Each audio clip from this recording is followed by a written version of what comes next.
გამარჯობა, ყველას მოგესალმებათ მაია დეიდა.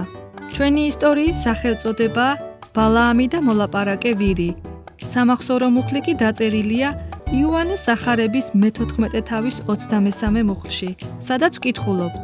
მიუგო იესომ და უთხრა მას, ვისაც ვუყვარვარ, ის ჩემს სიტყვას დაიცავს.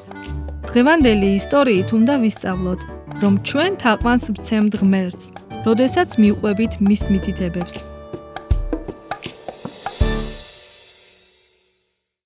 მეგობრებო, ოდესმე გინახავთ გაწვრთნილი ცხოველი, მაგალითად ძაღლი, რომელიც საინტერესო ილეთებს ასრულებს. დღევანდელ ისტორიაში ერთმა კაცმა გაიგონა, როგორ ლაპარაკობდა ვირი. შეგიძლიათ წარმოიდგინოთ მსგავსი რამ. მოდით, გავიგოთ, როგორ მოხდა ეს ამბავი. ისრაელიანები აღთმულ მიწას უახლოვდებოდნენ, ხოლო გარშემო მყოფი ერები ბევრჯერ წინ აღუდგნენ მათს და ეომებოდნენ, მაგრამ ღმერთი ყოველთვის მათ გვერდით იყო და მათი ყოველი გამარჯვება იმას მოასწავებდა, რომ ბალაკს მოაბის მეფეს არავითარი შანსი არ ჰქონდა ასეთი ძალის დასამარცხებლად. თუმცა ბალაკს გაახსენდა, რომ სმენოდა ბალაამზე. ზოგი ამბობდა, რომ ვისაც ბალაამი აკურთხებდა, ჭეშმარიტად კურთხეული იყო და ვისაც დაწყევლიდა, წყეული იყო. ამიტომ ბალაკმა იფიქრა, რომ თუ ბალაამს თხოვდა ისრაელიანები დაეწყევლა, მაშინ მის ჯარს გამარჯვების შანსი ექნებოდა. ამიტომ მან გააგზავნა რამდენიმე მსახური, რომ მასთან მოეყვანათ ბალაამი. მათთან წაიღეს ბევრი ოქრო, რომელიც იმ დროს ფულს წარმოადგენდა. ბალაამს სწამდა ღმერთის.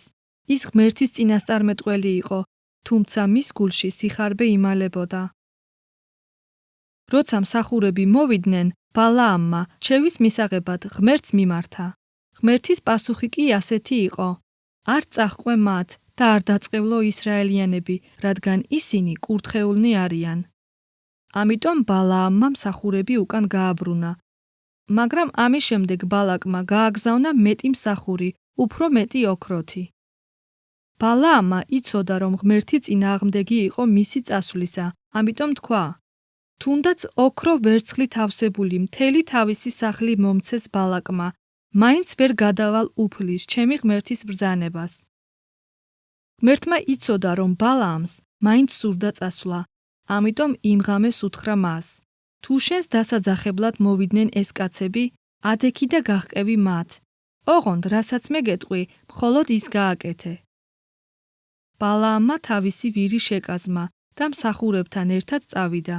გზაზე ყოფნისას მან ვერ დაინახა ანგელოზი, რომელიც მის შესაჩერებლად იდგა.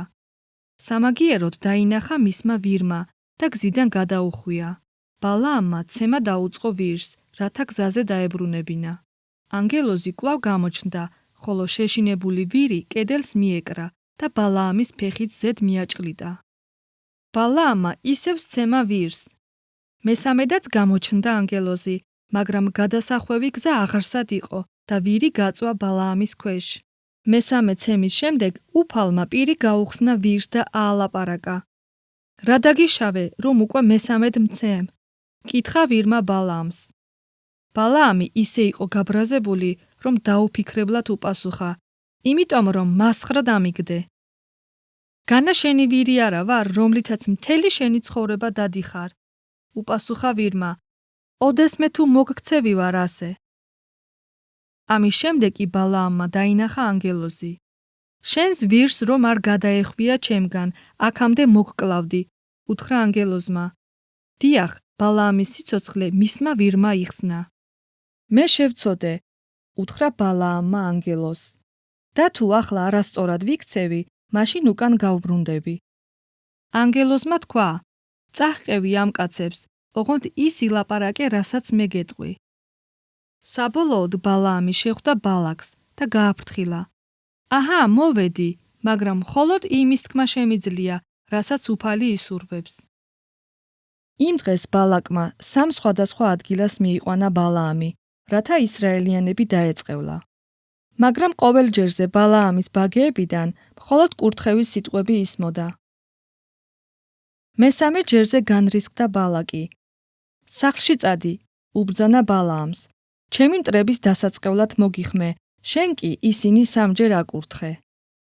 განა არ გითხარი, რომ უფლის ბრძანების საწინააღმდეგოდ ვერაფერს გავაკეთებდი, უპასუხა ბალაამმა. სანამ წავალ, მოდი, გაგიცხადებ, რასაც უზამს ეს ხალხი შენს ხალხს. მაშინ ბალაამმა იწინასწარმეტყველა. მართველი აღდგება ისრაელიანთაგან, დაამარცხებენ მოაბელებს და გაანადგურებენ ქალაქს. ღმერთმა ასწავლა ბალაამს, რომ თაყვანისმცემლობა ყოველგვარ ქმედებაში უნდა გამოვლინდეს.